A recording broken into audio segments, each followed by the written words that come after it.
እኔ ደግሞ እሷ ያለችበት ደስታችንን ማክበር ነው የምፈልገው። ስለዚህ እሷም ሶፋ ላይ እኔም አልጋዬ ላይ እንተኛለን። ከቤት ውጡ እስከምትለን አታረገውም። ያንተ ሚስት ናት የማታደርገው? ካደረገችው ስቄም አላባራም። እንግዲህ ምን እንደምትላት አስብበት። አግኝቼ ነው አባዬ። ብቻ ግን ጊዜው ይድረስልኝ። መጀመሪያም እኮ ቤቱን እንጂ ካሌብን አልፈለገችውም ነበር። እንደዛ አይደለም። የሚታይ ነገር ማሸፍንለት። ቤት ያገኘች መስሏት ተቀየራም ከሆነ ተሳስታለች። አንተ እስኪ አብረን እንይ። ይሄ ነገር መስመር እንዳይስትክ። መስመር እኮ ከሳተ ቆየ ልጄ። ግን እኮ አባዬ አትጫነኝ። ከነገርካት ንገራት። ግን ብሩ ለምን ቀረብኝ እንዳትል። እሺ አልነግራትም። ግን ከተፋቱስ? ተፋቱ ይባላል እንዴ? ካሌብስ? ካሌብ ምን ይሆናል? የተሻለችዋን ያገባል። የተሻለች? አዎ፣ ቆንጆ አስተዋያን መርጦ ያገባል። እኔም እኮ ልጅ ነኝ። ቅድሚያ እኔን አድረኝ። እስኪ ፈጣሪ ያውቃል። ግን ቲና አንድ የምነግርሽ ነገር አለ። እምልሽን ግን እሺ በይ። አንተ እኮ እያልከኝ ያለው ከማትወጁ ሰው ጋር ኑር እያልከኝ ነው አይደለም? እስካሁን ታግሰሽ አይደል? አሁን ግን በቃኝ። ይኸውልሽ የሚቆጭሽን ነገር አታደርጊ። ቤት እመጣለሁ፣ ጠብቀኝ። የት ልትሄጂ ነው? ሰርፕራይዙ ልነግራችሁ እመጣለሁ። መቼም የማይሆን ነገር እንዳይሆን። ምናልባትም ይሆናል። ስለ ቤቱ እንዳይሆን። አይደለም። እሺ በቃ ጥሩ። ግን ቶሎ ተመለሽ።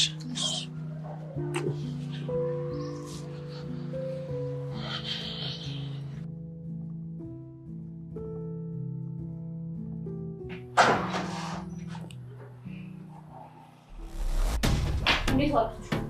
ቱታን ልጆች አትወጣም። ብቻ ነው ማውራት ነገር አለ እኮ እሷ ባለችበት አውሪ። እኔ ልፋታ ፈልጋለሁ። የተፈራው ደረሰ። ቲና ገና ለገናው ቤቱ በስሜ ተዞሮልኛል ብላ መጥታ ቤት ውስጥ ቁም ስቅላቸውን ስታሳጣቸው ነበረ። ካሌብንም ከአልጋው ላይ ወርደ ሶፋ ላይ ተኛ ብትለው እሱም ግን ደክሞኛል፣ ከፈለግሽ አልጋ ላይ መተኛ፣ ካልፈለግሽ ወርደሽ ራስሽ መተኛ ትችያለሽ ሲላት እንደምንም ብላ የተነጫነጨች ሄዳ ሶፋ ላይ ተኝታ ነበረ። የካሌብን አባት አባዬ ካሌብ እንደ ድሮ አልሆነልኝም፣ ፍች ፈልጋለሁኝ፣ ዛሬ እኮ ሶፋ ላይ ነው ያደርኩት ያሳደረኝ ብላ ስትል ነበረ። ካሌብም ይህን ሁሉ ጊዜ ከቤት ወጥተሽ ቆይተሽ መቼም አብሬህ እተኛለሁ ብለሽ አታስቢም፣ ካላብድሽ በቃል ሲላት ነበረ። ሰላም ሰላም፣ ውድና የተከበራችሁ የቻናላችን ቤተሰቦች እንኳን ሰላም መጣችሁ። እንግዲህ በባለፈው ሳምንት ካሌብ ወጣ ሲልለት ዳኒ ደግሞ አባትየው ተኝቶ ስለነበረ ቁልፍ ሲያይ ተወሳውሶ ቁልፉን ይዞ ወደ ምኝታ ክላስ ገብቶ ዶላብን እየታገለ ባለበት ሰዓት የእሱ ቁልፍ አይደለም የያዝከው የሌላ ቁልፍ ነው፣ ቁልፉን ይሄው ይዤዋለሁኝ እንካ ከፈለክ ብሎ ሲለው አባዬ እያለ ሲርበተበት ቆይ ምን ፈልገህ ነው ሲለው እኔማ ቤቱን እርግጠኛ ነህ ሰጥተሃታል አልሰጠህትም የሚለውን ለማየት ነበረ እና ለዛ ነው አባዬ ልከፍት የሞከርኩት እንጂ ለሌላ አይደለም ተረዳኝ ብሎ ሲለው አንተ ምን አገባህ ወንድም አይደለህ እንዴ ብሎ ሲጠይቁት የሚመልሰው አጥቶ ዝም ብሎ ነበረ። አባዬ ቆይ ግን ብሩን ትሰጠኛለህ አትሰጠኝም ሲለው አንድ ነገር ቃል ግባልኝ፣ ቤቱ በስሟ እንደሆነ ታልተናገርክ እሰጥሃለሁኝ፣ ሄደህ ግን ቤቱ የውሸት እንደሆነ ሄደህ ከነገርካት አልሰጥህም ብለው ቃል አስገብተውት ነበረ። እሱም እሺ አልናገርም ብሎ ቲናም ብዙ ጊዜ ከቤት ከወጣች ሰንበት ብላ ነበረ። ወደ ቤት ስትመጣ እንደስከ ዛሬው ሰላም አላለቻቸውም ነበረ። ዳኒም ብቻ ነበር ሰላም ያለችው። ልክ እንደገባች ከካሌብ ጋር ንትርክ ነበር የጀመረችው።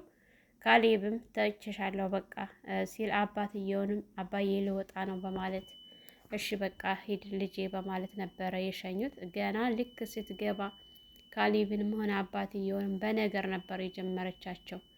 እነሱ አልበቃም ብለው እንግዲህ ትሁት ጋር ሄዳ ኪችን እንደስከ ዛሬው እንደዚህ አደርጋለሁ እንዲህ ላለሁ ብለሽ የሚያምነኝ ሰው አለ ብለሽ እንዳትለፊ፣ አሁን ቤቱ የራሴ ነው፣ የማስወጣት መብት አለኝ፣ መንቅሬ ነው ማስወጣሽ ስትላት ጀግና እኮ አይፎክርም፣ አንቺ እኮ ሁልጊዜ ነው የምትፎክረው ስትላት ቆይ አሁንም አንቺ አላመንሽም ማለት ነው ቤት እኮ በስሚ ሆኗል ስትል እሱንማ ታሳየኛለሽ በስምሽ ሆኗል አይደለም የሚለውን ቆይ ግን አሁንም ልትፎክር ያምርሻል እንዴ ታያለሽ፣ ጠራርጌ ለቃቅሜ ነው ማስወጣችሁ። ከፈለኩኝ እቃ ራሱ አልሰጣችሁም። የፈለኩትን ወስጄ የማልፈልገውን ምጥልላችሁ እንጂ እስከነ ኮተትሽ ጠራርጌ ነው ማስወጣሽ፣ አሳይሻለሁኝ፣ ውለሽ አታድርም እያለች ስትፎክር፣ ትሁትም ስለምታውቅ ደረቷን ነፋ አድርጋ ጀግና አይፎክርም ብዬሻለሁኝ፣ የምታደርጊው ካለ አሳይኝ እያለቻት ባለበት ሰዓት ዳኒም እንዳትናገር ከተናገርክ ብሩን አልሰጠህም ስለተባለ እሺ ብሎ ነገር ግን ቲና እንድትረጋጋ ቢነግራትም ቆይ ግን አንተ ደስ አላለህም እንዴ? እኔ እኮ እነሱን አስወጥቼ እኔ እናንተ የምንኖርበት ጊዜ ናፍቆኛል። ሰሞኑን ፈታ ብዬ ነበር የመጣሁት፣ ተዝናንቼ ጥሩ አየር አግኝቼ ነው የመጣሁት። እንዴት ደስ እንዳለኝ ብታይ ስትለው አይደል ገና ለገና ቤቱ በስም የሆነልኝ እኮ ብለሽ እኔንም ሳትነግሪኝ ጥለሽኝ ነው የሄድሽው፣ እንዴት አስቻለሽ እያላት ነበረ። ቆይ አንተ ደግሞ ምን አድርግ በይ ነው የምትለኝ እያለች እሱንም ስትጮህበት እንግዲህ እቤት እንደምንም ብለው ተስማምቶ ቤት ይዟት ከገባ በኋላ እንድትረጋጋ ሰው ጥሩ አየር ሲያገኝ ተረጋግቶ ነው የሚገባው። አንቺ ግን እንኳን ልትረጋጊ የባስኑ ብሶብሻል እያላት ነበረ። አቤት እንደገቡ ከአባትየው ጋር ቁጭ ብለው እያወሩ የተጫወቱ ባሉበት ሰዓት ኤደን ስትደውል አባትየው አንስተው ሲያዋሩት ኤደንን ካዋሯት በኋላ ስልክ ሲዘጉ ዳኒ በጣም ተደናግጦ ሲርበተበት ነበረ። አባትየውም ግን ሳያስጠጡ ልጄ ናት የደወለችው በማለት ናት እንዴ አባዬ ምናምን በማለት እሱም ነገሩን ሲያለባብስ ወደ ውጭ ሲወጡ ተከትሎ ወጥቶ አባዬ ኤደን ናት እንዴ የደወለችልህ ምናምን ሲሉት አዎ እኔ ታዲያ ምን ስሟን አልጠራሁም፣ ዝም ብዬ እኮ ነው ያወራኋት። አሁን ልቅስ ጥያቄ ትጠይቀሃለች እና ሄደህ ቶሎ ብለህ ብታዋራትና ብታረጋጋት ይሻላል ሲሉት እሱም እንዳሉት ቀጥ ብሎ ወደ ቤት ሲገባ እኔ ምልህ ማናት ልጃቸው? እኔ ማላቃት ልጅ አለቻቸው እንዲያንተ የምታውቀው ብላ ጥያቄ ስጠይቅ ነበረ። እሱም አረን ያላውቅም የማውቀው ነገር የለኝም ልጅ ብለው ሲያወሩ ሰማሁኝ እንጂ እያለ ባለበት ሰዓት ካሌብና አባትየው ሲመካከሩና ሲያወሩ አባትየው አሁን እንግዲህ የምትለህን ዝም ብለህ ታዳምጣለህ። አሁንማ ምን እንደምትለኝ አዳምጣለህ። አሁን መጥታ ከቤት ውጡ ነው የምትለን ስትል እሱን እንዴት አወክ? እንደዚህ ባለችኝማ እየጠበቅኳት ነው እንደዚህ እስከምትለይ ድረስ አሳያት ነበረ እያለ ነበር። የእውነት ግን ካሌብ በጣም ወላዋይ ነው። አሁንም ቢሆን ከቲና ፍቅር አለበት ያስታውቃል። አባትየው ብዙ ተገፍተዋል፣ ብዙ ነገር ተሰቃይተዋል፣ አይተዋል። እኔ የተገፋሁትን እኔ አካለ ገዶል እስከምሆን ድረስ አንተ እኮ አልሆንክ ምንም የሆንከውም ነገር የለህ እያሉት ነበረ። ካሌብ ውጭ ወጥቶ መጥቶ ወደ መኝታ ክላስ ገብቶ አረፍ ባለበት መጽሐፍ እያነበበ ባለበት ሰዓት መጥታ ቲና ተነስና ሄድና ሶፋው ላይ ተኛ ስትለው እሱም እኔ ሄጄ ሶፋ ላይ አልተኛም፣ ደክሞኛል፣ እዚሁ ክላሴ አልጋይ ነው የምተኛው ሲላት እሷም እንደምን እየተነጫነጨች ሄዳ ሶፋ ላይ ነበር ያደረችው። ገና ለገናው ቤቱ ስሜ ሆነልኝ ብላ እሱ ጋር እንኳን ማደር አስጠልቷት ብቻዋን ነበር ያስጠላችው። ግን እሱም ይሄን ያክል ጊዜ ውጭ ከርበሽ መተሽ ከአንቺ ጋር አልተኛም ብሏት ነበረ። ልክ እዛ ካደረች አባትየውን ጧት ስታገኝ አባዬ ካሌብ በእኔ ላይ በጣም ተቀይሮብኛል፣ ፍች እፈልጋለሁኝ እያለች ነበር።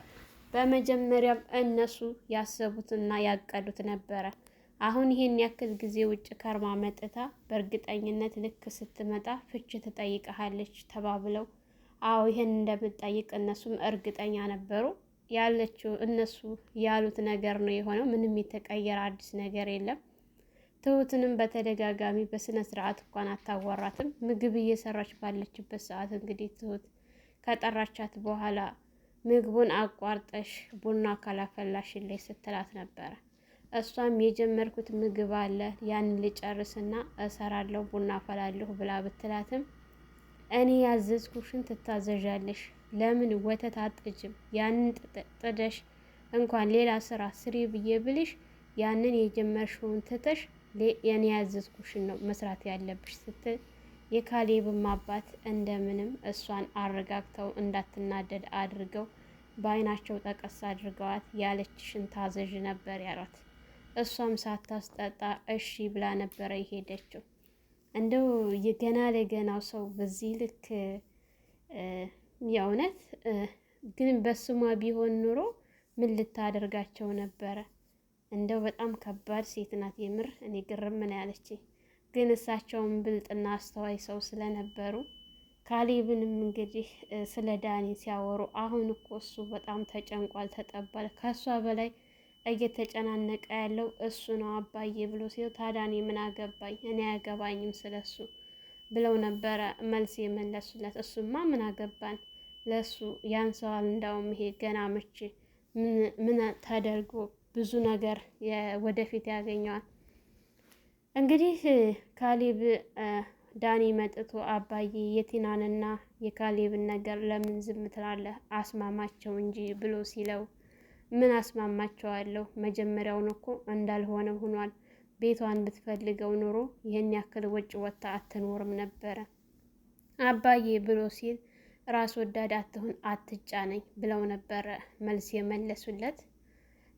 እምቢ ካለች እሷ ፍች ከጠየቀች ምንም አያስጨንቅም፣ እኔ ልጄን እድረዋለሁ ነበር ያለው። ድጋሜ ወደ ቤት ከገቡ በኋላ ከትሁት ጋር ሁላቸውም ተሰባስበው አሁንም ቲና ስለ ፍች ስትጠይቅ አንቺ አልፈልግም ካልች እኔ ልጄን እድረዋለሁኝ ስትል አባዬ እንደዚህ ነው እንደሚባለው እና እንግዲህ ምን የጎደለብሽ ነገር? ያጎደለብሽ ነገር የለም። አይን ያልፈልግም ፍች ነው የምፈልገው ካልሽ ደግሞ አብሽሪን የጥሩዋን ልጅ መርጬ እድረዋለሁ ብለው ነበረ ለእሷም መልስ የተመለሰላት። በጣም ነበረ የገረማት። እንዴት በዚህ ፍጥነት እንደዚህ ይለኛል ብላ ለዳኒም ስትነግረው ነበረ። ዳኒም ነገሮቹ እንዳይፈርሱ ለማስተካከል እየሞከረ ነው።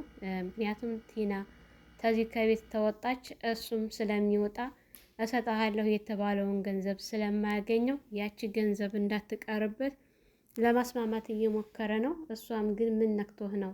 ይህንን ቀን አልነበረ እንዲህ ስንጠብቀው የነበረው እስከ ዛሬ? ይችን ቀን ነበር እኮ ስንጠባበቅ የነበረው። ለምንድን ነው አሁን ወደኋላ የምትለው? ምንም ወደኋላ የሚያስብል ነገር የለም። ቤታችንን ሸጠንም ሆነ ወይም ደግሞ እኔ እናንተ ተጋብተን የምንኖርበት ይሆናል። ቶሎ ብዬ አስወጣቸዋለሁ ስትል ነበረ። እሱም መረ ተረጋጊ ብላት፣ አይ አሁን ልቅስ ሰርፕራይዝ አለኝ፣ አንተ ቤት ግባና ጠብቀኝ ብለው ወደ ቤት ከተመለሰ በኋላ ትሁትን ቡና አፍልታ ተሰባስበው ነበር የጠበቋት።